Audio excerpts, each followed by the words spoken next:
मूक जीव हैं, बोलते नहीं हैं मुख से, इनकी कोई फरमाइश नहीं होती है, पर फिर भी हम इनको जैसा रखते हैं, इनको हमें प्यास लगती है तो हम पानी बार बार फ्रिज से निकाल कर पी लेते हैं, है ना। मगर ये जानवर जो हैं जिन्हें हम टाइम से देते हैं पीने के लिए, सुबह दे दिया, शाम को दे दिया, बाकी दोपहर को उनको प्यास लगे तो किससे मांगेंगे।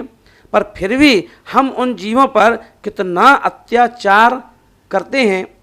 कहाँ है वो फोटो, है ना, कि हम कितना अत्याचार करते हैं कि मैं आपको यहाँ दिखाऊंगा कि एक एक जानवर के ऊपर हमारा कितना अत्याचार होता है ना। ये देखो, ये इसको क्या कहोगे, इसको दया कहोगे कि अत्याचार कहोगे, है ना।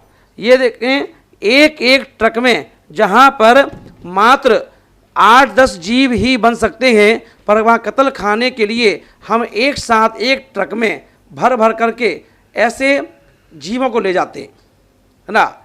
और अपन देखें, ये जीव दया नहीं है, ये क्या है, अत्याचार है ना। किस प्रकार से हम जीवों के साथ अत्याचार कर रहे हैं ना, जबकि सभी धर्मों में कहा गया है कि जीव दया, हर जीव पर हम दया करें। ये देखो किस प्रकार से हमने जानवरों की दुर्दशा कर रखी है ना। जो हमें गोबर भी देते हैं, हमें गोबर का धन भी देते हैं, दूध भी देते हैं, घी भी देते हैं, है ना।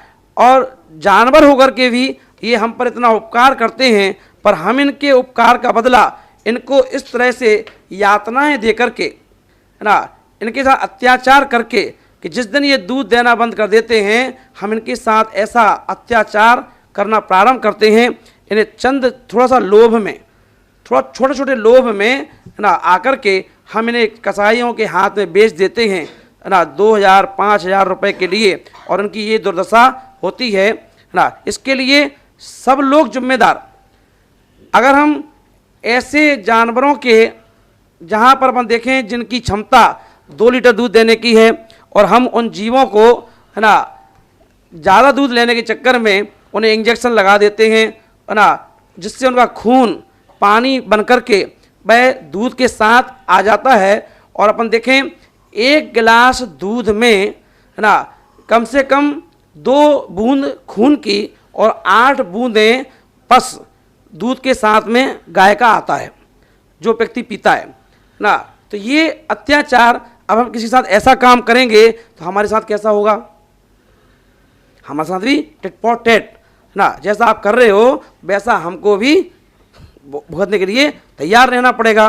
ध्यान रखें, हम इस अत्याचार से बचें। और जो ऐसे प्रोडक्ट हैं जो दूध से बनते हैं, या दूध है ना, घी है, इनसे हम अगर बचने का प्रयास करें तो उतना अच्छा है। हम धर्म के और निकट पहुंचेंगे, हम अपनी आत्मा के निकट पहुंचेंगे अगर हम इन चीज़ों से बचते हैं। क्योंकि कई ऐसा एक ग्रुप है जो इसका पालन करता है, और लाखों लोगों ने, है ना, अपन देखें दूध, घी, है ना, तुम्हारा पनीर आदि आदि चीज़ें छोड़ रखी हैं। और इसलिए छोड़ा है कि बहिष्कार किया है कि इनके खाने से, जब हम खाते हैं तो इसकी उत्पादन बढ़ेगा, तो लोग भैंसों को मारेंगे, गायों को मारेंगे। तो उन्होंने कहा इसका बहिष्कार करो खाने पीने का, जिससे कि हम उन मूक पशुओं को, मूक जीवों को बचा सकें। अब जब हम सबको पता है कि दूध के लिए कितनी क्रूअल्टी होती है और जानवरों को कितना मारा जाता है, तो मैं ये जानना चाहता हूँ, क्या जैन कम्युनिटी के ज़्यादा से ज़्यादा लोग इस मुहिम में जुड़ के दूध का त्याग कर पाएंगे? अभिनव श्रीहन जी ने, जो कि अपन देखें मुहिम चला रखी है, पक्षियों को, कोई घायल पक्षी हैं तो उनका इलाज करना, कहीं पर ट्रक आदि में कोई ऐसे जानवर जा रहे हों चोरी छुपे, उनको बचाना, उनकी रक्षा करना, है ना।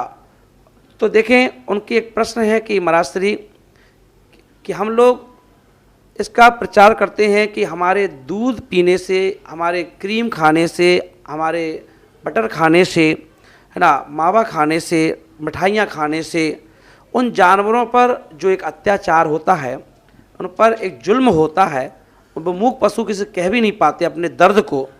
तो क्या हम उनके दर्द में सहयोगी बन करके, उनके दर्द की पुकार को समझ करके, क्या हम दूध आदि का त्याग कर सकते हैं या जैन समाज त्याग कर सकती है। तो अभिनव भाई, जो समाज होती हैं, ये जो भी प्रोडक्ट बाजार में मिलता है ये उसको वहाँ से खरीद लाते हैं, तो इसलिए इनको अंदर की नॉलेज नहीं है, जानकारियाँ नहीं है ना। अगर जब हम ये बहुत दयालु हैं, करुणामयी हैं, है ना, इनके अंदर करुणा भरी हुई है, मगर इन्हें एक्सप्लेन करने की आवश्यकता है। जब हम बड़े बड़े कोई प्रोग्राम होते हैं अलग अलग संतों के, अभी जैसे चातुर्मास आ रहा है, और उस चातुर्मास में, है ना, अलग अलग दिल्ली में भी लगभग 25-30 चातुर्मास होंगे, और वहाँ पर हमें हजारों की तादाद में समाज एकत्रित होकर मिलेगी। तो हम जितने भी फोटोग्राफ्स हैं हमारे पास कत्ल खाने के, या आप रास्ते के पकड़े हुए जानवरों के, या कत्ल खाने में कैसे जुल्म होते हैं, वीडियो हो, है ना, तो हम वहाँ पर एक स्थान लेकर के वहाँ पर LED लगा करके उसमें बड़े रूप में वीडियो दिखाएं, है ना, फोटोग्राफ्स जो हैं उनकी प्रदर्शनी लगाएं, और वहाँ सबको मोटिवेट करें, है ना, कि भाई ये क्या है। तो देखो भाई, आप दूध पीते हो, देखो जानवरों की क्या स्थिति होती है, कैसे दूध निकाला जाता है, कैसे पर्स बनते हैं, कैसे चमड़े की वो चप्पल बनती है, कैसे आपकी क्रीम पाउडर बनते हैं, कैसे आपकी लिपस्टिक बनती है, कैसे नेल पेंट बनती है।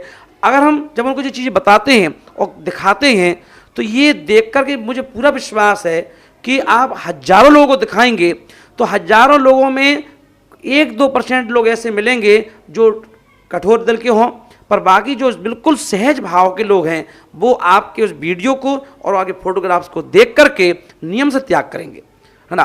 बस हमें थोड़ा सा उन्हें मोटिवेट करने की आवश्यकता है, क्योंकि वो घर से बाहर निकलते नहीं, ये चीज़ उनको देखने मिलती नहीं, तो उन्हें बिलीव नहीं होता है ना।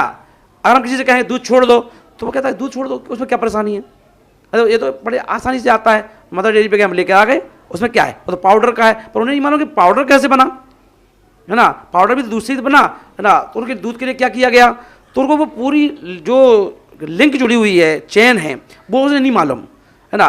वो तो मालूम सीधा सीधा कुछ हमें मालूम ही नहीं। तो जब उनको पूरा एक्सप्लेन करेंगे, चित्र दिखाएंगे, है ना, वीडियो दिखाएंगे, तो उनके अंदर अपने आप उनकी आत्मा उनको धिक्कार देगी, नहीं आपको ये काम नहीं करना है ना। जैसे मेरी आत्मा धिक्कार रही है कि मैं भी कभी दूध पी लेता हूँ, पर मैं बिल्कुल पक्का जी कर रहा हूँ और बस कुछ ही दिनों में दूध का त्याग कर दूंगा, है ना। तो इसे ध्यान रखें, और श्रीजन जी के लिए मेरा आशीर्वाद है कि आप अपने मिशन में आगे बढ़ते रहें, आपकी पूरी टीम इस काम में लगी रहे। मैं भी तुम्हारी टीम में तुम्हारे साथ हूँ, और मेरा आशीर्वाद भी है।